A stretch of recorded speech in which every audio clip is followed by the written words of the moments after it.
மத்திய 20ஆம் அதிகாரம் 1-2-3 வசனம் படிங்க.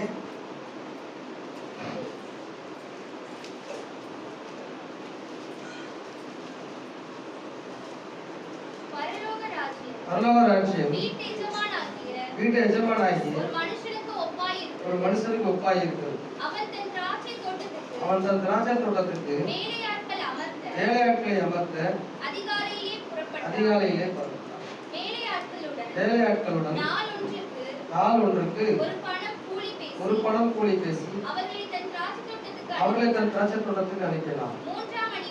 சரி, அதை நான் படிச்சுக்கிறேன். 3ஆம் மணி வேளையிலும் புறப்பட்டு போறான். கிடத்துல நிக்கிறவங்க சமாளிக்கிறதுக்கு போறான். மறுபடியும் என்ன பண்றான்? 3 மணிக்கு அப்புறம் 6ஆம் மணிக்கு போறான், 9ஆம் மணிக்கு போறான். 3 பேருக்குமே என்ன பண்றான்? சம்பளத்தை பேசிக்கிறான். முதல்ல போறவங்களுக்கு சம்பளம் எவ்வளவு? ஒரு நாளைக்கு 1 ரூபா கூலி. அதான் போட்டிருக்கு, 1 ரூபா கூலி தரேன். ஒரு பணம் பேசி கூலி பேசி. இப்போ 1 ரூபா இந்த காலத்துக்கு எவ்வளவு இருக்கும்? இப்போதைக்கு 1 ரூபா. இப்போதைக்கு எவ்வளவு இருக்கும்? இப்போதைக்கு 1 ரூபா வேலை பார்த்தா எவ்வளவு சம்பளம்? 1000 தான். எல்லா இடத்துலையும் மெட்ராஸ்ல நேரத்தில் 1000 ரூபாய். சில நேரத்தில் சாப்பாடு ஃப்ரீ, தங்குற இடம் 1000 ரூபாய்க்கு மேலே கொடுக்குறாங்க. நம்ம நியாயப்படி ஒரு 1000 ரூபாய் வச்சுக்கோமே. 1000 ரூபாய் வைத்து கொண்டு என்ன பண்ணுறாங்க? கூலியாளுக்கு கூலி பேசி கூட்டிட்டு போகிறாரு. யார் கூட்டிகிட்டு வந்து வேலைக்கு கூப்பிட்றாருன்னா, ஒரு எஜமானே வர்றாரு. யார் வர்றாரு? ஒரு முதலாளி இறங்கி வர்றாரு. வீட்டு எஜமான, வீட்டு ஓனர் இல்லையா? நான் வாடகை வீட்டில் குடியிருக்கிறேன். இல்லை, யாரும் எஜமானு சொல்ல முடியாது. இல்லை, எஜமானு சொல்ல முடியுமா? சொந்த வீடு யாருக்கும் அவங்கள யாரு? எஜமா. இப்போ ஒரு எஜமான இறங்கி என்ன பண்ண? அதிகாலையில் இருட்டோட எந்திரிச்சு போறாரு. நம்ம எத்தனை மணி எந்திரிச்சிருக்கிறோம்? அதிகாலையில் இருட்டோட. வேதத்துல இருக்குது, இயேசு கிறிஸ்து வந்து மரித்த பிறகு 3ஆவது நாள் என்ன பண்ணார்? உயிரோட இருந்தார். அந்த எழுதுறதுக்கு முன்னாடி அவர் சொல்லியிருந்தார், நான் அந்த மாதிரி 3ஆவது நாள் உயிரோட எழுந்திருப்பேன் அப்படின்னு சொன்னார். அதனால சீசர்களுக்கு விசுவாசிகளுக்கு நம்பிக்கை இருந்தது. 3ஆவது நாள்ல கண்டிப்பா இயேசு உயிரோட வந்து சொல்லி அதிகாலை இருட்டோட எந்திரிச்சு போற ஒரு பழக்கம் அவங்களுக்கு இருந்ததுனால மரியாதை யோவான் என்ன பண்ணாங்க? முதல்ல ஓடி போய் இயேசுவை பார்க்கறாங்க. காலையில் இருட்டோட போறாங்க. அதுல 3 சப்ஜெக்ட் இருக்கு. ஒன்று இருட்டோட, அதிகாலையில், சூரியன் உதயமானதுக்கு முன்பாக, அல்லேலூயா, வெளிச்சமானதுக்கு முன்பாக சொல்லி 3 நேரத்தை இங்க சொல்லப்பட்டிருக்கு. 3 விதமா சொல்லப்பட்டு 3 இடத்துல போவாங்க. போகும்போது இயேசு என்ன பண்ணா? அதுக்கு முன்னாடி நிற்பாரு. உயிரோடவே எழுந்திருப்பாரு, முன்னாடி நிற்பாரு. இப்ப அந்த இருட்டோட அதிகாலையில சூரியன் வெளிச்சமானதுக்கு முன்பாக எழுந்திருக்கிற ஒரு பழக்கம் யாருக்கு இருக்கு? அந்த காலத்துல எல்லாருக்குமே இருக்குது. ஆனா இப்போ உள்ள ஜனங்களுக்கு அப்படி இருக்காங்கிறது தெரியல. நம்ம என்ன பண்றோம்? 7 மணிக்கு தூங்குறோம், 8 மணிக்கு தூங்குறோம், 10 மணிக்கு தான் சர்ச்சை, 9 மணி சர்ச்சை. என்ன பண்ணுவோம்? காலையில சீக்கிரம் எழுந்திரிச்சு போறதுன்னா 7 மணி 8 மணிக்கு எழுந்திரிச்சு இப்படி சர்ச்சுக்கு வரலாம் இருக்கிறோம் இல்லையா? ஆனா இருட்டோட எந்திரிக்கிற பழக்கம் நமக்கு இருக்கணும். அல்லேலூயா. அதிகாலை எந்திரிச்சு ஜெபிக்கிற ஜெபம். யாரு தேடுகிறது? எதுக்காக போறோம்? அப்ப இயேசுவை தேடி ஜெபிக்கிற ஒரு ஜெபத்துல என்ன பண்ணணும்? உட்கார்ந்து ஜெபிக்க ஆரம்பிச்சிடணும். அதுதான் இங்க பைபிளுடைய ரகசியம். அதிகாலையில ஒரு எஜமான் தன்னை தாழ்த்தி, நான் ஒரு பெரிய ஓனர், நான் ஒரு பெரிய முதலாளி, நான் என்ன பண்ண மாட்டேன், அப்படிலாம் போய் கூப்பிட மாட்டேன், போக மாட்டேன். எனக்கு வேலையாட்கள் இருக்கிறாங்க, எனக்கு ஒரு காரியக்காரர் இருக்கிறான், எனக்கு ஒரு எஜமான் மேனேஜர் இருக்கிறாரு, பிஏ பக்கத்துல இருக்கிறாரு, அவர் சொல்றா என்ன பண்ணாரு, போய் கூட்டிட்டு வந்தா சொல்லி அப்படிலாம் அவர் எதிர்பார்க்கல. ஆனா இருக்கிறாங்க. அந்த ஓனருக்கு என்ன இருக்கா? எஜமானுக்கு, முதலாளிக்கு ஆள் இருக்கிறான்னு சொல்லி பைபிள் சொல்லப்பட்டிருக்கு. ஆனால் அவரே எந்திரிச்சு காலை போய் வேலைக்கு போய் கூப்பிட போறாரு. போய் கூப்பிட்டா என்ன பண்றாரு? உங்களுக்கு 1 ரூபாய் கூலி தரேன், நீங்க என்ன பண்ணுங்க? திராட்சை தோட்டத்தை வேலை பாருங்க. இன்னைக்கு இந்த ஈசிஆர் பகுதி, ஓய்வார் பகுதியில் பார்த்தீங்கன்னா பெரிய பெரிய ஓனர் வீடுலாம் கச்சிதமா இருக்குது. அவங்க எல்லாருமே தோட்டம் வச்சிருக்காங்க. வச்சிருக்கா இல்லையா? எல்லாருக்கும் தோட்டம் இருக்குது. பெரிய பெரிய ஆட்கள்லாம் தோட்டம் வச்சிருக்காங்க. தோட்டத்துல பலவிதமான பழங்களை என்ன பண்றாங்க? பழுக்க வைக்கிறாங்க. ஆனா அந்த நாட்டுல திராட்சை தோட்டங்கள் அதிகமா என்ன பண்ணுவாங்க? நாட்டி வச்சிருப்பாங்க. அப்ப அந்த ஓனருக்கு ஒரு திராட்சை தோட்டம் இருக்கு. திராட்சை தோட்டத்துக்கு பார்க்கும்போது திராட்சை தோட்டத்தை என்ன பண்ணணும்? ஒண்ணு வேலை செய்யணும், சுத்தப்படுத்தணும், பண்படுத்தணும், அது பாத்தி கட்டணும், தண்ணி ஊற்றி நல்ல கனியில் காய்க்கும்படியா என்ன செய்யணும்? அதை வந்து ஒரு வேலை செஞ்சு நல்ல ஒரு தோட்டமா வச்சிருக்கணும். அப்படிங்கிற மாதிரி ஒரு திட்டத்துல வேலைக்கு கூப்பிடுறாரு. போன உடனே அவரு வேலைக்கு கூப்பிடும் போது பார்த்தீங்கன்னா, இன்னைக்கு நம்ம ஏரியாவில் பார்த்தீங்கன்னா ஒரு 8 மணி 9 மணி மேலே கிட்டத்தட்ட முக்கால் ரோடு கிட்டத்தட்ட ஒரு கூட்டம் நின்றே இருக்கும். ஒரு கூடை தூக்கி வச்சுக்கிட்டு, கூடையில் சாப்பாடு என்ன பண்ண வச்சுக்கிட்டு, ஒரு பீடியை குடிச்சிட்டு, பான் பாருங்கள் போட்டு ஆம்பளை பொங்கலை கூட்டம் நின்று இருக்கு. பார்த்துருக்கீங்களா? எதுக்கு நிற்கிறாங்க? என்ன வேலைக்கு? சித்தாள் வேலை, பெரியாள் வேலை, கொத்தனார் வேலை. 3 பேருமே ஒரு வீட்டு தான் வேலைக்கு போறாங்க. எதுக்கு போறாங்க? ஒரு வீடை கட்டுறதுக்கு தான் 3 பேர் நிற்கிறாங்க. சித்தாள், பெரியாள், கொத்தனார் நிற்கிறாங்க இல்லையா? 3 பேர் சம்பளமே விதவிதமா இருக்கும். பார்த்துருக்கீங்களா? கொத்தனாருக்கு 1000, சித்தாளுக்கு 600, பெரியாளுக்கு 700. ஏன்னா எல்லாருமே வேலை, கடினமான வேலை. அந்த வேலை, வீடு கட்டுற வேலை. என்ன வேலை? நான் சுத்தி பார்த்ததுல என் வேலை பார்க்கறோம், நான் கண்டென்ஸ் இருக்கிறேன். யாருக்கு சரியான வேலை கொடுத்து ஆர்டர் வச்சிருக்காருன்னா வீடு கட்டுறவங்க தான் அதிகமாக சரியான வேலை. நிமிர்ந்து குனிஞ்சு எந்திரிக்கிறதுக்குள்ள போதும் ஆயிடும். சாயந்தரம் பார்த்தா இடுப்பு வலி, கைகள் வலிலாம் வந்துடும். பாக்கி எல்லாருக்கும் அப்படி வேலை கிடையாது. கார் ஓட்டலாம், பஸ் ஓட்டலாம், ட்ரெயின் ஓட்டலாம், ஃப்ளைட் ஓட்டலாம், கப்பல் ஓட்டலாம், ஆட்டோ ஓட்டலாம், சைக்கிள் ஓட்டி போகலாம், எல்லாம் ஓட்டி போகலாம். ஆனா வேலை புரிஞ்சுக்கிறது வேலை பார்க்க என்ன வேலை? இந்த வேலை பயங்கரமான வேலை. அல்லேலூயா. ஆனா எல்லாருமே சரியான வேலை இருக்கு. எல்லாருக்கும் சரியான வேலை. கொத்தனார் ஒரு வேலை பார்க்கறாருன்னா சித்தாளுக்கு அதோட பயங்கரமான வேலையா இருக்கு. சித்தாள் தான் பார்க்கறது அது அள்ளி கொட்டுற பெரிய ஆளுக்கு சரியான வேலை. எல்லாமே கஷ்டப்படுகிற வேலை. ஆனா சம்பளம் எப்படி இருக்கும்?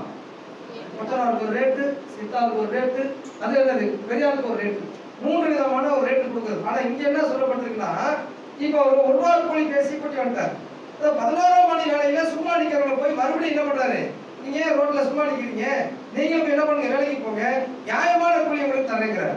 நியாயமான கூலி தரேன்னு சொல்றாரு. இது என்னன்னா, பரலோக ராஜ்யம் எதுக்கு ஒப்பிட்டு இருக்கிறாருன்னா, ஒரு வீட்டு எஜமானுடைய மனிதனுடைய மனசுக்கு ஏதுவா அவருடைய மனசை தான் இங்க ரெடி பண்றாரு, பார்க்கிறார். ஒரு மனிதனுடைய மனசு எப்படி இருக்கு, எப்படி செயல்படுது. எல்லாருக்கும் ஒரு மனசு கிடையாது. பாத்தீங்களா? எல்லாருக்கும் என்ன கிடையாது? ஒவ்வொரு மனுஷனுக்கும் ஒரு குணம் இருக்கு. ஒவ்வொரு ஆளுக்கும் ஒரு குணம். உங்க வீட்டுல 4 பேருக்கு ஒரு குணம் கிடையாது. இருக்கா? இருக்காது? சொல்ல முடியுமா? எனக்கு என் மனைவிக்கு ஒரு குணம் சொல்ல முடியுமா? என் மனைவி பிள்ளைகளுக்கு ஒரு குணம் சொல்ல முடியுமா? எங்க அம்மாவுக்கு ஒரு குணம் சொல்ல முடியுமா? என் அண்ணன் தம்பிகளுக்கு, அக்கா தம்பிகளுக்கு ஒரு குணம் சொல்ல முடியுமா? ஒவ்வொரு ஆளுக்கும் ஒரு குணம் இருக்கு. வித்தியாசம் இருக்கா இல்லையா? யார் எனக்கு எங்க வீட்டுல 4 பேர் ஒரே குணங்க, 4 பேர் ஒரே மனசு, எங்கேயுமே நீ பார்த்துக்க முடியாது. இல்லையா? எங்கேயுமே வித்தியாசம். ஆனா மனுஷன் படைச்சதுக்கு ஒரு ஆண்டவர் என்ன பண்ணாரு? நல்லது என்று கண்டார். என்ன சொன்னார் ஆண்டவர் படைச்சிட்டு? நல்லதுன்னு சொல்லிட்டு கடைசியை பிரிச்சு பார்த்தா ஒவ்வொரு ஆளுக்கும் ஒரு டிஃபரெண்ட் என்ன இருக்குது? ஒவ்வொரு குணத்துல இருக்கிறாங்க. நினைச்சு கூட பார்க்க முடியல. அப்படி ஆண்டவர் கூட அப்படி பார்த்துட்டு சொன்னாரு, மனுஷனை படைச்சது எனக்கு ரொம்ப விசாலமா இருக்கு. என்ன சொன்னாரு? ஏன்னா அவருக்கே ஆச்சரியமா போச்சு. ஏன்னா நம்ம படைச்சது ஒரு வித்தியாசமா படைச்சா, இவன் என்னன்னா இப்படி எல்லாம் ஒவ்வொரு நாளும் ஒண்ணு பண்ணிட்டு இருக்கிறானே. புரியுது சொல்றது? இங்கே அந்த மாதிரி என்ன பண்ணாரு? கூலி பேசி அனுப்பிச்சிட்டு அந்த 11ஆம் மணி வேலைக்கு சொல்லி அனுப்புறாரு, நான் உங்களுக்கு நியாயமான கூலி தரேன், நியாயமான கூலி தரேன். அது அடுத்த கட்ட வசனம் என்ன சொல்லி பாருங்க. அடுத்த கட்ட வசனம் என்ன சொல்லப்பட்டிருக்கு? அப்ப காரியக்காரர் ஒரு கூப்பிடாரு, ஒரு வேலைக்காரர் இருக்கிறார், அவருக்கு எஜமானுக்கு ஒரு வேலைக்காரர், ஒரு பிஏ இருக்கிறாரு, மேனேஜர் இருக்கிறாரு. அவர் கூப்பிட்டு, இப்ப என்ன பண்ணு, வேலை பார்த்தவங்களுக்கு சாயங்காலம் ஆயிடுச்சு, நல்ல போது சம்பளம் கொடு. எப்படி சம்பளம் கொடுக்கன்னா, பிந்தி வந்தவர் தொடங்கி முந்தி வந்தவருக்கு கொடுங்க. இது எங்கேயாவது நடந்திருக்கா? எங்கேயாவது நடந்திருக்காது. எங்கேயாவது நடந்திருக்கா? பைக் படிக்கிறாங்க, எல்லாம் பண்றாங்க, எல்லாம் செய்யறாங்க, பெரிய டாக்டரா இருக்கிறாங்க, கம்பெனி வச்சிருக்காங்க, ஃபேக்டரி இருக்குது, பிசினஸ் பண்றாங்க, 10 பேர் கூட வச்சு வேலை பார்க்கறாங்க, 100 பேர் வேலை பார்க்கறாங்க. எங்கேயாவது வேலை பார்த்தா பிந்தி வந்தவங்களுக்கு முந்தி கொடுங்க எங்கேயாவது கொடுத்துருக்காங்களா? நீங்க வாங்கியிருக்கலாம் எங்கேயாவது? ஆனா வேலை தாடி படிச்சிருப்பாங்க, படிச்சிருக்கலாம். அதான் மனுஷனுடைய ஞானம் குறைவு, மனுஷனுடைய ஞானம் குறைவு. பைபிள்ல படிச்சு பார்த்தாலும் பைபிள வசனத்தை படி முக்காசு வாழ முடியாது. என்ன பண்ண முடியாது? மனுஷனால வாழ முடியாது. ஆனா வாழ முடியாத கர்த்தர் நீதிகளை நடத்துகிறார். அல்லேலூயா. நீ அதுக்குள்ள வரணுங்கிறார். என்ன பண்ணணும்? வேத வசனத்துக்குள்ள நீ வரணும். அப்பதான் நீ பரலோக ராஜ்யத்துக்கு ஏற்ற ஒரு பிள்ளையா நீ இருப்பேங்கிறார். அல்லேலூயா. இல்ல நம்முடைய சிந்தை, நம்முடைய எண்ணம், நம்முடைய சுயம் இந்த பூமியில எல்லா மனுஷனும் வாழ்ற மாதிரி வாழ்ந்துட்டு இருப்போம். ஆனா அப்படி ஆண்டவர் நம்ம அழைக்கல. அழைச்சது உலகத்துல இருந்து நம்மளை பிரிச்சு எடுத்துட்டார். என்ன பண்ணிட்டாரு? உலக ஜனங்களுக்கு தேவ ஜனங்களுக்கு வித்தியாசம் இருக்கு, டிஃபரெண்ட் இருக்குது. அந்த டிஃபரெண்ட காட்டுறது தான் வேத வசனம். அல்லேலூயா.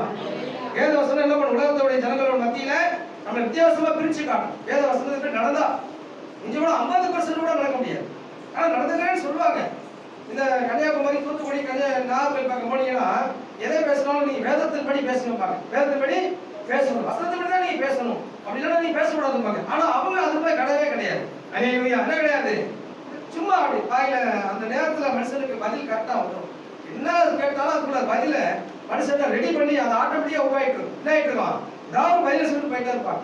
ஒரு பக்கம் மனுஷன் பார்த்தீங்கன்னா தன் நியாயத்தை பத்தி பேசிட்டு இருப்பான், மற்றவங்களை பத்தி பேச மாட்டான், நியாயத்தை பேச மாட்டான். தனக்குள்ள என்ன நியாயம் இருக்கோ அதை பூரா முன்னாடி எல்லாத்தையும் சொல்லிட்டு இருப்பான். நம்ம அவனா ஒரு நியாயபதி மாதிரியும், மற்றவங்களாம் குற்றவாளி மாதிரியும், அவன் தான் நீதிபதி மாதிரியும், மற்றவங்க அநீதியா இருக்கிற மாதிரியும் என்ன பண்ணுவான்? மனுஷனுடைய குணங்களை இது ஒன்று. தன்னை குறித்து படிக்கிறது, பெருமை பாராட்டிக்கிறது, தன்னை மேம்படுத்திக்கிறது, தன்னை உயர்த்திக்கிறது, தன்னையே நல்லவனா காட்டிக்கிறது, தன்னை ஒரு நீதிபதியா காட்டிக்கிறது, தன்னை நியாயபதி என்ன படிக்கிறது காட்டி மற்றவங்களை பத்தி என்ன பண்றது இல்ல. அவர் தான் அந்த இடத்துல இருப்பார். அல்லேலூயா. மனுஷனுடைய குணங்கள் ஒன்றும் இங்க சொல்லப்பட்டிருக்கு. சாயங்காலம் தொடங்கி வந்தவங்களுக்கு, பிந்தி வந்தவங்களுக்கு முந்தி என்ன பண்ணு? கூலி கொடு. பிந்தி வந்தவங்களுக்கு என்ன பண்ணு? அப்படின்னா என்ன அர்த்தம்? கடைசியா வந்தவங்க 11 மணி வேலையில அவங்களுக்கு என்ன பண்ணு? முதல்ல கூலி கொடுத்து. எவ்வளவு கூலி கொடுக்குறாங்க? 1 ரூபாய். ஆனா என்ன பேசினார் ஓனர்? முதல்ல என்ன பேசி கொடுத்தாரு? நியாயமான கூலி. உனக்கு என்ன பண்ணுவேன்? லேட்டா வந்து வேலை பார்த்ததுனால நியாயமான கூலி தருவேன்னு சொல்லிட்டு 1 ரூபாய் கரெக்டா கொடுத்தாரு. அப்ப பிந்தி அந்த முன்னாடி வந்து பாக்குற மாதிரி 3ஆம் மணி நேரம், 6ஆம் மணி நேரம், 9ஆம் மணி நேரம் அவங்களுக்கு ஒரு நினைப்பு இருக்கு. என்ன நினைப்புனா, பரவாயில்ல ஓனர் வந்து இன்னைக்கு நமக்கு என்ன பண்ணுவாரு? கூட சம்பளம் தரக்கூடாது. ஏன் நம்மகிட்ட 1 ரூபாய் பேசி காலையில் வேலை பார்க்குறோம், இவன் இப்பதான் 1 மணி நேரம் தான் வேலை பார்க்கறான், பகல்ல எல்லாம் நம்ம என்ன பண்ண வேலை பார்த்தோம், இவனுக்கே 1 ரூபா உணர்வு கொடுக்கும், நம்ம எவ்வளவு கொடுத்தாரு? அப்ப நமக்கு அந்த மனசு இருக்குமா இல்லையா? அப்ப கடைசியா அந்த காரியக்காரன் கொடுக்குறான், அவனுக்கு 1 ரூபா கொடுக்குறான். யாருக்கு? முந்தி வந்தவனுக்கு 1 ரூபா. உடனே எல்லாரும் கேட்கறாங்க, என்னங்க காலையில இருந்து வந்து வேலை பார்த்தேன், இவனுக்கு 1 ரூபா, இப்பதான் 1 மணி நேரம் ஆச்சு வந்து வேலை பார்த்தேன், இவனுக்கு 1 ரூபா நீங்க கொடுத்துருக்கீங்க. சொன்னவன அவர் சொல்றாரு, ஏப்பா அவன் கூலியை நான் என்ன பண்ணிட்டேன், பேசிதான கூட்டேன், 1 ரூபா தரேன், இன்னைக்கு 1000 ரூபாய் இல்லையா, 1000 ரூபாய் தரேன் கூப்பிட்டுருக்கேன், 1000 ரூபாய் வாங்கிட்டேன், உனக்கு அவன் குறைக்கல. ஆனா இவன் இப்போ வந்து வேலை பார்த்தாலும் வேகமா பார்த்தா, விரிவா பார்த்தா, சரியா பார்த்தா, கரெக்டா வேலை பார்த்தா, உண்மையா இருந்தா, சுறுசுறுப்பா வேலை பார்த்தான். நீ எப்படி வேலை பார்த்தியா அதை விட என்ன பண்ணா நல்ல வேலை பார்த்து. நீங்க பாத்தீங்கன்னா சில பேர் என்ன பண்ணாங்க தெரியுங்களா, அந்த அவர் ஒருத்தருக்கா அவர் வேலைக்கு கூப்பிட்டா 2 நாள் வேலையை ஒரு ஆள் ஒரே நாள் வேலை பார்க்கிறார். என்ன சொல்லுவாங்க? 2 நாள் வேலையை 1 நாள் வேலையை 5 நாள் ஆக்கியிருக்கான். 1 நாள் வேலையை 5 நாள் வேலை பார்க்கறானா இருக்கிறான். ஆனா 2 நாள் வேலையை ஒரு நாள் பார்க்க முடியுமா? 1 நாள் பார்க்க முடியுமா? முடியாது. நான் சொல்ற பொய் அது. என்ன சொல்றது? அப்படியே வேலை பார்த்தாலும் அந்த 1 நாள் வேலை தான் கணக்கு, அந்த நாள் தான் வேலை பார்க்கறான் சொல்றது. அப்படி அவனை கூப்பிட்டா நல்லா வேலைக்காரங்க, அவனை கூப்பிட்டு 2 நாள் வேலையை ஒரே நாள் வேலை பார்க்க முடியுமா? அதனால அவனுக்கு சம்பளம் எவ்வளவு? ஒரு 1000 ரூபா 100 ரூபாய் எக்ஸ்ட்ரா கொடுக்குறேன். என்ன பண்றது? இவங்களுக்குள்ளே சம்பளத்தை கொடுக்குறது. அல்லேலூயா. என்ன பண்ணிக்கிறது? இப்படி பிரெயின் வாஷ் பண்ணி சொல்லி இவன் கொத்தனாரு அவங்க என்ன நேரடியாக நான் பார்த்துருக்கிறேன். இந்த கொத்தனார் இன்னொரு கொத்தனார் சொல்றது, அந்த கொத்தனார் நல்லா வேலை பார்ப்பாரு, அவர் 2 நாள் வேலையை 1 நாள் பார்த்துருவாரு, 10 நாள் இங்க பார்த்துட்டு 5 நாள் அவர் வேலை பார்த்து முடிப்பாரு. அதனால அவர் சம்பளம் எவ்வளவு? என்ன விட ஒரு 1000 ரூபாய் 100 ரூபாய் என்ன பண்ணுங்க கூட கொடுங்க சொல்லி அவனை வேலை பார்த்து 2 நாள் வேலைக்கு போய் வைப்பாங்க. அதுக்கப்புறம் சொல்லுவாரு, நானும் தான் நல்லா வேலை பார்க்கறேன், எனக்கு 100 ரூபாய் கூட கொடுங்க. அல்லேலூயா. இப்படி சம்பளங்களை கூட்டி யார் தான் கூட்டுறது? எந்த ஓனரும் கூட்டி கொடுக்க மாட்டாரு. எந்த வீட்டு ஓனரும் வீடு கட்டுற யாருமே என்ன பண்றாங்க, கூட்டி கொடுக்கவே மாட்டாங்க. காரணம் நீ வேலை பார்த்து சரியில்லைப்பா, எப்ப பார்த்தாலும் சரியில்லைப்பா, வேலை பார்க்கும்போது வீட்டுக்கார வீட்டு ஓனர்ல காசுன்னு சொல்லிட்டே இருப்பான். என்ன பண்ணுவான்? என்னப்பா எப்போ நல்லா வேலை பார்த்தா பண்ணுவான், பத்தனாட்ட எனக்கு வரைக்கும் காசு இல்லைங்கும் போது பொருள் குறைஞ்சிடும். என்ன ஆயிரும்? பொருளோட தரத்தை குறைஞ்சிடும். கொத்தனார் பாப்பாரு, சரி இவர் காசு இல்லைங்கிறாரு, தரத்தை குறைச்சிடலாம் சொல்லி 6 ரூபா செங்கலுக்கு 3 ரூபா செங்கலுக்கு விற்குது, அதை வாங்கிக்கலாம். தரம் குறைஞ்சிச்சா? தரம் குறைஞ்சா இல்லையா? சிமெண்ட் நல்ல சிமெண்ட் விற்கும், அதை என்ன பண்ணாரு, அதை குறைச்சிடுவார். 500 சிமெண்ட்டுக்கு 200 சிமெண்ட் விற்குது, அதை வாங்கிக்கலாம். இப்படி தரத்தை என்ன பண்ணுவாங்க, காசு சொல்லி தரத்தை குறைச்சு பொருளை வாங்கி அதை கட்டி வேகமா கட்டி சீக்கிரம் கட்டு சொல்லி அதை சீக்கிரமா கட்டி அது ஒரு 20 வருஷத்துல அந்த வீடு என்ன ஆயிரும்? இடிஞ்சு விழுந்துரும். அப்போதைக்கு அது ஃப்ரெஷ்ஷா இருக்கும். நான் படிச்ச புதுக்கோட்டையில் நான் படிச்ச ஸ்கூல் ஸ்ரீ பிரகந்தா ஹேண்டி ஸ்கூல் இருக்குது. அந்த ஸ்கூல் கட்டி 1857 இது வரைக்கும் அந்த கட்டடம் இருக்கு. அல்லேலூயா. காரணம் பிளானிங் கட்டடம், இன்ஜினியர் வச்சு கட்டினா அந்த கட்டடம் என்ன ஆகாது, சீக்கிரம் உடையாது, வெடிக்காது. என்ன பண்ணாது? அந்த மாதிரி இப்ப இருக்கிறவங்க இருக்கிறாங்க, அந்த மாதிரி சண்டை போடுறவங்க இருக்கிறாங்க. இங்கே சண்டை போடுறாங்க. என்ன பண்றாங்கன்னா, அவங்களுக்கு 1 ரூபா கொடுக்குறீங்க, எங்களுக்கு என்ன பண்ணும், நான் காலையில் வேலை பார்க்குறேன், எங்களுக்கு நீ கொடுக்குறேன். அப்போ சொல்றாரு ஓனரு, ஏப்பா உனக்கு பேசுற கூலி நான் கரெக்டாக கொடுத்துட்டேன், அவங்களுக்கு கொடுக்குறது என்னுடைய இஷ்டம். என்ன யாருடைய இஷ்டம்? எனக்கு தயாரிக்கணும், எனக்கு இருக்குது மனசு, நான் கொடுப்பேன். உனக்கு ஏன் பொறாம, ஏன் எரிச்சல் அடைகிறேன், எதுக்கு வன்கடா இருக்க, ஏன் தடை பண்ற, உன் கூலி என்ன பண்ணி போய் வாங்கிட்டு போங்க. இப்ப இதுல ஒரு ரகசியம் இருக்குது. என்ன ரகசியம்னா, இன்னைக்கு இப்ப கிறிஸ்துமஸ் வந்துருச்சு, கிஃப்ட் கிடைச்சிச்சா கொடுத்தீங்களா, எதாவது பண்ணீங்களா? கொடுத்து கிடைச்சு முதல்ல யாருக்கு கொடுத்தீங்க கிஃப்ட்? யார் வாங்கிட்டா?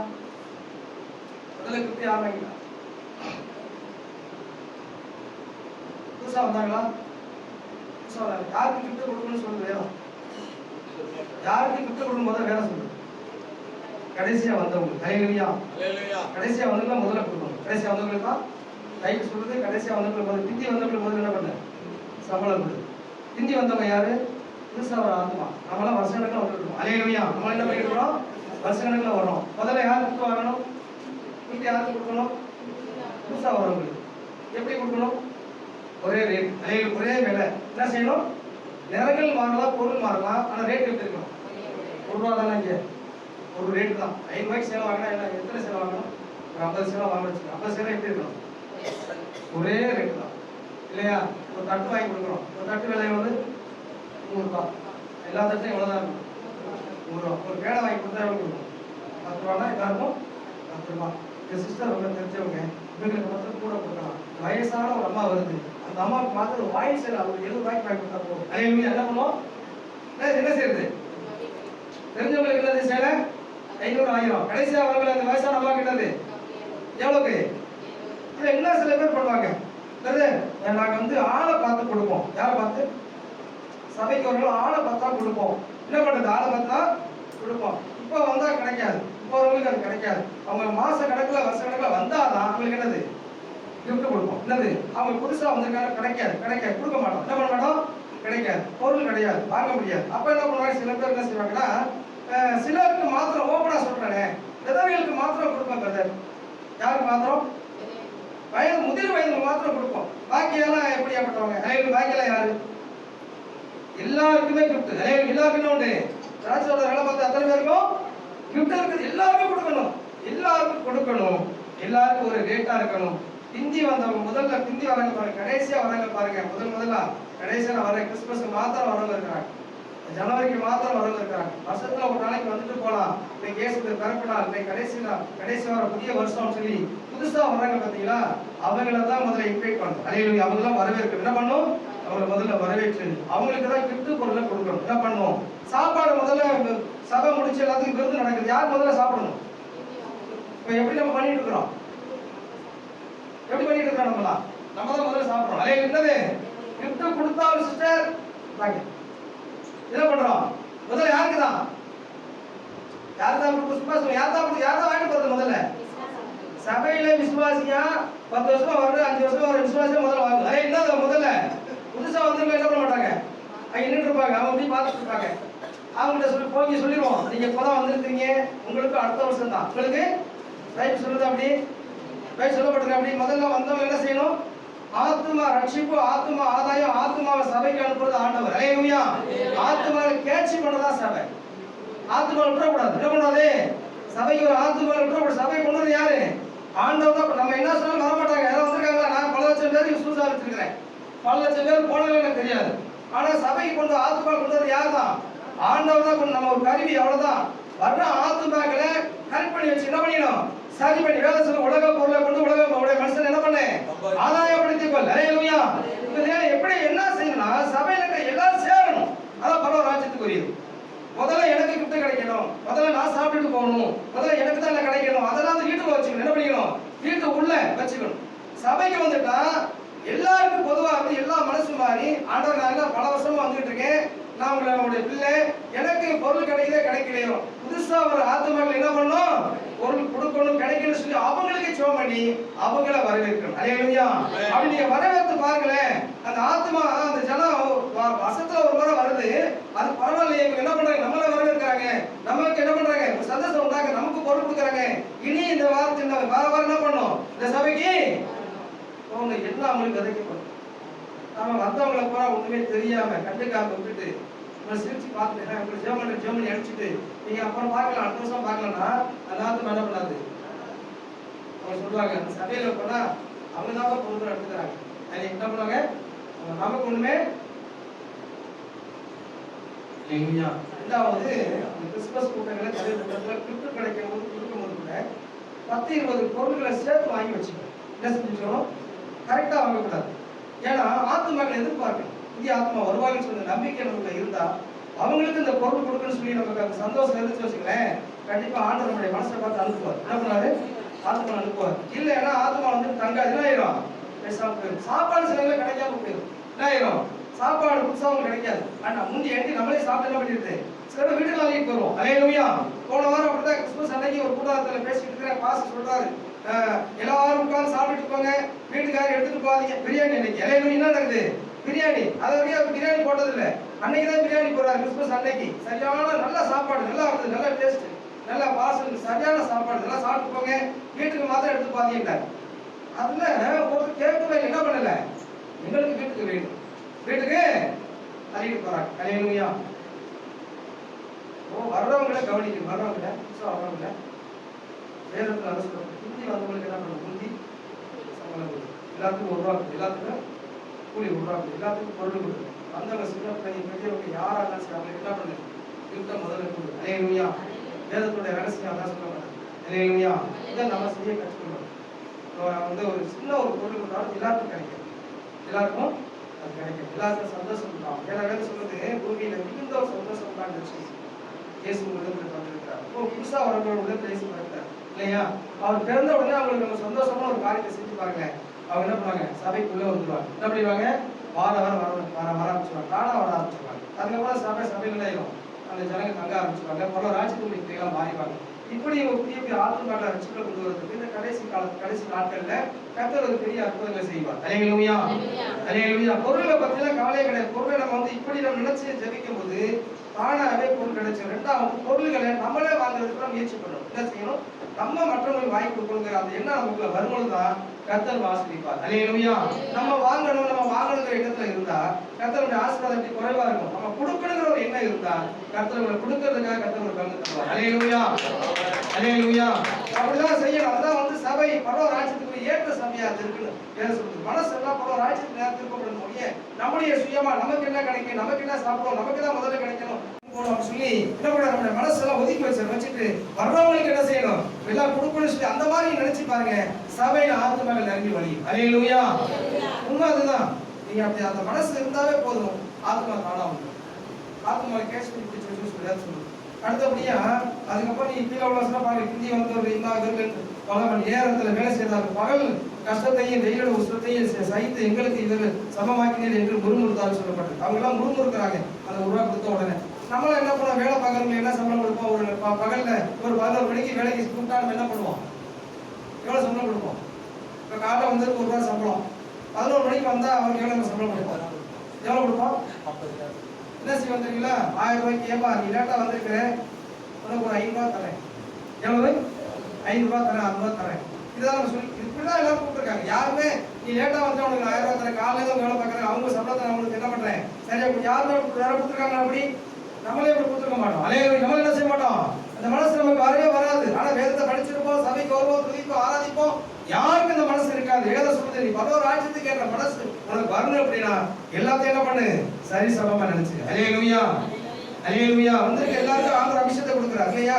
யாராவது அபிஷேகம் இல்லைன்னு சொல்ல சொல்றாரா, உனக்கு நான் அபிஷேகம் தர மாட்டேன், உன் பாவத்தை மன்னிக்க மாட்டேன், நீ முன்னாடி வந்திருக்கிற உனக்கு பாவத்தை மன்னிச்சிருக்கேன், அவங்க பின்னால வந்தாங்க பாவத்தை மன்னிக்க மாட்டேன், நான் உனக்கு அபிஷேகம் தர மாட்டேன், உனக்கு நம்ம வல்லமை தர மாட்டேன், உனக்கு நான் மரங்களை கொடுக்க மாட்டேன், உன் பரவத்தில் உன் பேர் எழுதி வைக்க மாட்டேன் ஆண்டு சொல்லியிருக்கிறாரா.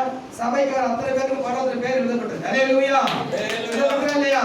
சபைக்கு அத்தனை பேரும் அவருடைய பாவங்களை இயேசு மன்னித்திருக்கிறார். அல்லேலூயா. சபைக்கு எல்லா ஜனங்களுக்கும் ஆண்டவர் அபிஷேகத்தை அவெல்லாம் ஊட்டி இருக்கிறார். அவர் வார்த்தையை எல்லாருக்குள்ள இதயத்துல பதிய வச்சிருக்கிறார். அல்லேலூயா. உங்களை அவர் பிரிச்சு வச்சிருக்காரா இல்லையா. யாராவது விட்டுட்டாரா, யாரையும் சபைக்கு வரவங்களுக்கு ஒண்ணு எனக்கு பிடிக்கல, அதனால நான் வந்து உங்க பார்த்து மன்னிக்க மாட்டேன் சொல்லிக்கிறாரா.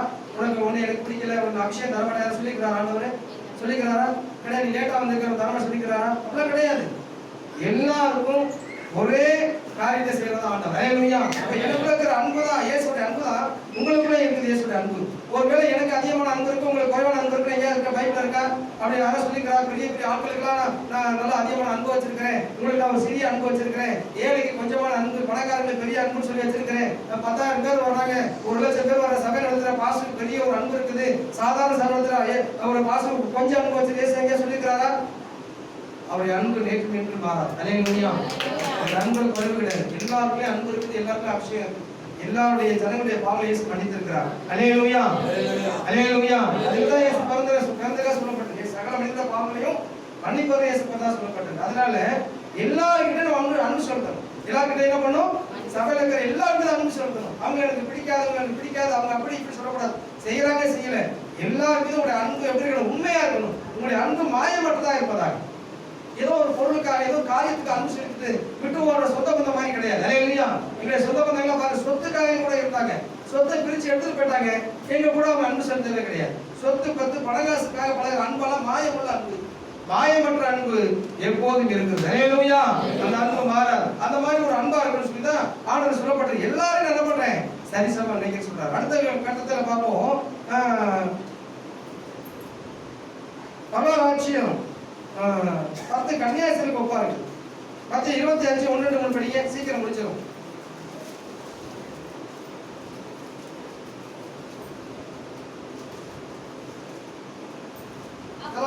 அப்பொழுது பரலோராட்சியம் தங்கள் தீவெட்டியை பிடித்துக் கொண்டு மணவாளனுக்கு எதிர்கொண்டு போக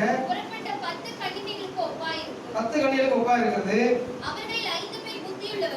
இது வந்து முக்கியமான சப்ஜெக்ட். இது 10ல 5 கன்னியாஸ்திரிகள் எப்படி இருக்காங்க, புத்தி உள்ளவங்களா இருக்கிறாங்க. அப்புறம் 5 பேர் எப்படி இருக்கிறாங்க? புத்தி இல்லாதவங்க இருக்கிறாங்க. இந்த புத்தி இல்லாதவங்க என்ன செஞ்சிருக்காங்க அப்படின்னா, புத்தி உள்ளவங்க தீவட்டிகளோடு எண்ணெய் கொண்டு போயிருக்கிறாங்க. இரவு நேரத்துல மணவாளன் வருகிறதுக்கு அவங்க காத்திருக்க, அவரை கூட்டிட்டு போன மணலை கூட்டிட்டு போன இரவுல வர்றாரு. அப்ப கல்யாண சாலைக்கு உள்ள போகணும். 10 பேர் வந்து தூங்குறாங்க. 5 பேர் என்ன பண்றாங்க? தீவட்டிகளையும் எண்ணெய் கொண்டு போயிருக்கிறாங்க. 5 பேர் புத்தி இல்லாத என்ன பண்ணிட்டாங்கன்னா, அந்த தீவட்டி கொண்டு போயிருக்கிறாங்க. என்ன கொண்டு போகல? எண்ணெயை கொண்டுட்டு போகல. இதுல வந்து என்ன சொல்லப்பட்டிருக்கா, 10 கன்னியாஸ்திரினா 10 சபையை குறிக்கிறது. 10 சபையில 5 சபை புத்தி உள்ள சபை, 5 சபை புத்தி இல்லாத சபை. அல்லேலூயா. புத்தி உள்ள சபை தீவட்டினா என்னதுன்னா வேத வசனம். தீவட்டினது வேத வசனம். தீவட்டில என்ன இருக்கு? ஒரு நெருப்பு அனல் இருக்குது. தீபம் பற்றி எரியாது. அந்த தீவட்டியை பற்றி கொளுத்துனா அது எரிந்து கொண்டே இருக்கணும். அதை அணையக்கூடாது. அது நல்லா வெளிச்சம் கொடுக்கணும். அந்த வெளிச்சத்துல தான் இருட்டில் வர அந்த மணவாளன் வரும்போது வெளிச்சம் காட்டி அந்த வெளிச்சத்துல தான் என்ன பண்ணுவாரு? மணவாளன் போவாரு. அந்த போற போக்கிலேயே அவங்க என்ன பண்ணாங்க? கல்யாண சாலைக்கு உள்ள போயிடுவாங்க. உள்ள போனாக்க கதவு சாத்தப்படும் சொல்லி வேதம் சொல்லுது. அல்லேலூயா. 5 பேருக்கு என்ன இருக்கு? அந்த எண்ணெயை கொண்டு போயிருக்கிறாங்க. பாக்கி 5 பேர் வேத வசனத்தை பிடிச்சிருக்கிறாங்க. ஆனா என்ன இல்ல? எண்ணெய் கிடையாது. என்ன அபிஷேகம். அல்லேலூயா. என்னது? பரிசுத்தாவியோட அபிஷேகம் இருக்குது. இந்த அபிஷேகத்துல அக்னி இருக்குது. ஏன்னா யோவான் சொல்றாரு, நான் உங்களுக்கு வளர்ந்துள்ள ஞானஸ்நானத்தை என்ன பண்றேன்? ஜலத்துல கொடுக்குறேன். எனக்கு பின் வருகிற ஒரு பெரியவரா இருக்கிறார். அவர் உங்களுக்கு என்ன பண்ணுவாரு? பரிசுத்த ஆவினாலும் அக்னினாலும் உங்களுக்கு ஞானஸ்நானம் கொடுப்பார். அப்ப வந்து பரிசுத்த ஆவினால ஒரு அக்னி இருக்கு, நெருப்பு இருக்குது. அப்ப அபிஷேகமும் அந்த எண்ணெயும் அந்த நெருப்பும் தான் தீவட்டிய வசனத்தோடு சேரும் போது என்ன பண்ணுது? அது வெளிச்சமா தீபமா பற்றி எரியுது. அந்த வெளிச்சம் பிரகாசிக்குது. அந்த வெளிச்சத்துல மணவாளன் இயேசு வரும்போது என்ன பண்ணுவாங்க? வெளிச்சத்துல அப்படி போயிடுவாங்க. இருட்டில் இரவுல வர்றாரு, வெளிச்சத்துல போயிடுவாங்க. இந்த 5 பேர்ட்ட என்ன கிடையாது? என்ன கிடையாது? அபிஷேகம் கிடையாது. வேத வசனம் இருக்குது. இப்போ பல சபைகளை பார்த்தீங்கன்னா வேத வசனத்தை பிடிச்சிருப்பாங்க. பழைய ஏற்பாடு இருக்கிற காலங்கள் இருக்கிற எல்லா ஜனங்களும் நல்ல வசனத்தை தெரிஞ்சிருப்பாங்க. தலைமுறையா இருக்கிறவங்களாம் நல்ல வேத வசனத்தை அறிஞ்சிருப்பாங்க. ஆனா அபிஷேகத்துக்கு இருக்க மாட்டாங்க. என்ன பண்ணிக்க மாட்டாங்க? அபிஷேகத்துக்கு வழிவிட மாட்டாங்க. பரிசுத்த ஆவிக்கு வழிவிட மாட்டாங்க. ஆவினர் வருவதற்கு இடம் கொடுக்க மாட்டாங்க. வந்திருந்தாலும் அவருக்கு என்ன கீழ்படியாம என்ன பண்ணுவாங்க? அதை அசட்டை பண்ணி விட்டுருவாங்க. அல்லேலூயா. யார் பரிசுத்த நிரம்பி என்ன பண்றது? அதிகமா ஜெபிக்கிறது கிடையாது. பெற்றுக்கொண்டாலும் அதை என்ன பயன்படுத்துறது கிடையாது. அதை அளந்து மூட்டுறது கிடையாது. ஏதோ எனக்குள்ள அபிஷேகம் இருக்குன்னு சொல்லி அப்படியே விட்டுருவாங்க.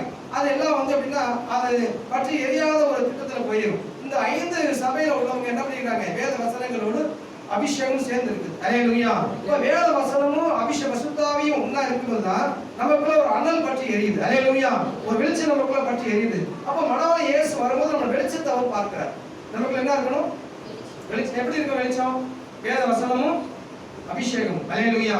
வேத வசனம் பைபிள் படிக்கிறது ஒரு பெரிய விஷயம் இல்லை. வேத வசனம் தெரிந்து கொண்டு யாரும் பரலோகம் பெற முடியாது. அது திரும்ப உங்களுக்கு ரகசியம். பைபிள் படிச்சுட்டு மாத்திரம் பரலோகம் யாரும் என்ன முடியாது? பரலோகத்துக்கு போயிட முடியாது. பைபிளோட திட்டம் இருக்குது. எல்லாருக்கும் பைபிள் தெரியும். எல்லாரும் படிச்சிருக்கிறாங்க. உலகத்துல அத்தனை பேரும் பைபிள் படிக்கிறாங்க. பைபிள் படிச்சவன் யாரும் பரலோகம் பெற முடியாது. பைபிள் படிச்சிருக்கிறேன் நான் பரலோகம் அப்படிலாம் முடியாது. பைபிள் படிச்சவன் பாவமன்னிப்பு பெற்றிருக்கணும். அல்லேலூயா. பாவமன்னிப்பு பெற்றவங்க பரிசுத்தாவியை பெற்றிருக்கணும். பரிசுத்தாவி எல்லாருக்கும் ஊற்றப்படுகிற ஒரு காலம் இது. அல்லேலூயா.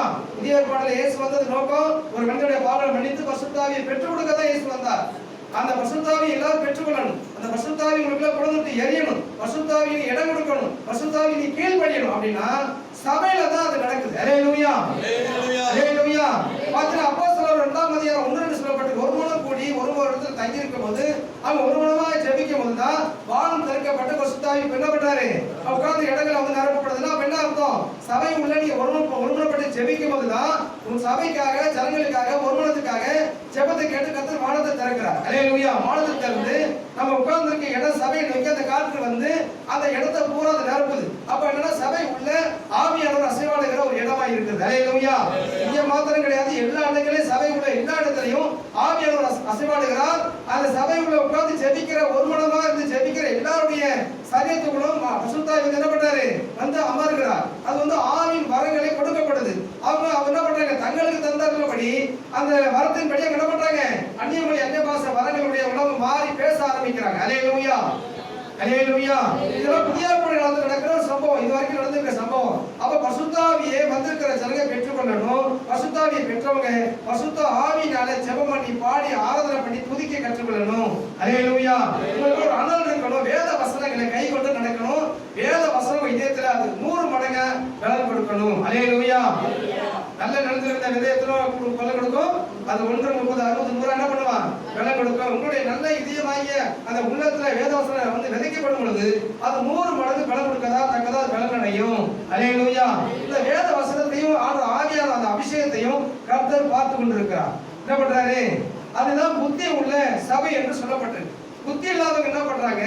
எங்களுக்கு கொஞ்சம் என்ன பண்ணுங்க, அபிஷேகத்தை கொடுங்க, அந்த எண்ணெயை கொடுங்க, எங்களுக்கு என்ன எண்ணெயை கொண்டுட்டோம் மறந்துட்டோம், அதனால என்ன பண்ணுங்க, அந்த எண்ணெயை கொஞ்சம் கொடுத்தீங்கன்னா நாங்களும் கூட என்ன பண்ணுவோம், வெளிச்சத்தோட உள்ள வருவோம்னு சொல்லும் போது அந்த புத்தியில சொல்றாங்க அப்படியே ஆகாது, நாங்க கொடுத்தோம்னா எங்களுக்கு அது போதுமானதா இருக்காது, பாதியில அடைஞ்சு போயிடும், நாங்களும் கல்யாண சாலைக்கு உள்ள போக முடியாது, அதை நீங்க போய் என்ன பண்ணுங்க, விக்கிறவங்க போய் என்ன பண்ணுங்க, வாங்கி கொடுங்க சொல்லி அனுப்பிச்சு விட்றாங்க. இவங்க போய் என்ன பண்றாங்க, பணக்காசு வாங்கிட்டு வந்து வெளியே போறாங்க. அபிஷேகத்தை யாருமே பணம் கொடுத்து வாங்க முடியாது. அல்லேலூயா. பசுத்தாவி என்ன பண்ண முடியாது, அது எங்க வெளியில விற்க முடியாது, வெளியில அது விற்கிற பொருள் கிடையாது, வாங்குற பொருள் கிடையாது. அது நமக்கு தேவன் கொடுக்கிற ஒரு திட்டம். அல்லேலூயா. ஒரு அபிஷேகம். அல்லேலூயா. அது பல ராஜ்யத்துக்கு பேர் யார் எழுதப்பட்டிருக்காங்களோ அவங்க எல்லாருக்கும் பசுத்தாவி தந்திருப்பார். அல்லேலூயா. அப்ப வந்து வாங்க முடியாது, விற்க முடியாது, பணம் கொடுத்து என்ன பண்ண முடியாது, எதையும் வாங்கிட்டு வர முடியாது. அப்ப பணம் கொடுத்தா அது கிடைக்காது, யாருமே வாங்கவும் முடியாது. இப்ப நமக்குள்ள இருக்கிற ஆவியானவர் நமக்குள்ள இருக்கான்னு வச்சுங்களேன், ஒரு நம்முடைய பிள்ளைங்க மேல ரொம்ப பாசமா இருப்போம், நம்முடைய புருஷன் மேல பாசமா இருப்போம். எனக்குள்ள இருக்கிற ஆவியானவர் நான் வந்து என் பிள்ளைக்கு எல்லாம் எழுதி கொடுக்குறேன், சொத்து கொடுக்குறேன், பணம் கொடுக்குறேன், ட்ரெஸ் எடுத்து சாப்பாடு கொடுக்குறேன், என் பிள்ளை மேல ஒரு பாசமா இருக்கிறேன். ஆண்டவர் எனக்குள்ள ஆவியானவர் என்ன பண்ணுங்க, என் பிள்ளைகளை போயிட்டு போவாரா? எனக்குள்ள நம்ம பிள்ளைங்க மேல பாசம் இருக்கா இல்லையா? பிள்ளைங்களை பாசமா வளர்க்கணும், இன்னொரு செஞ்சு கொடுக்குறோம். உங்களுக்குள்ள ஆவியானவர் போச்சுனா போவாரா? ஏன் போக மாட்டாரு? அவர் நமக்குள்ள தங்கினா நமக்குள்ள இருப்பார். அல்லேலூயா. ஏன்னா நம்மள அவர் வழி நடத்தணும், உங்களை பரலோகத்துக்கு நேரா கொண்டுட்டு போகணும். அல்லேலூயா. உங்க பிள்ளைக்கு பரிசுத்தாவி கொடுக்கிறது யாருடைய திட்டம்? அவர்தான். அதுக்காக நீ செபிக்க. அல்லேலூயா.